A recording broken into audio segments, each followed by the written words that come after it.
奥之星相机怎么拍出朋友圈美食大片？一起来看看吧。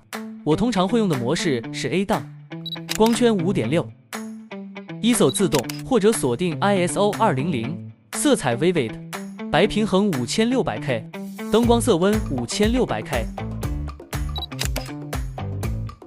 通常我也会开启景深合成模式，这样食物的全貌会更清晰。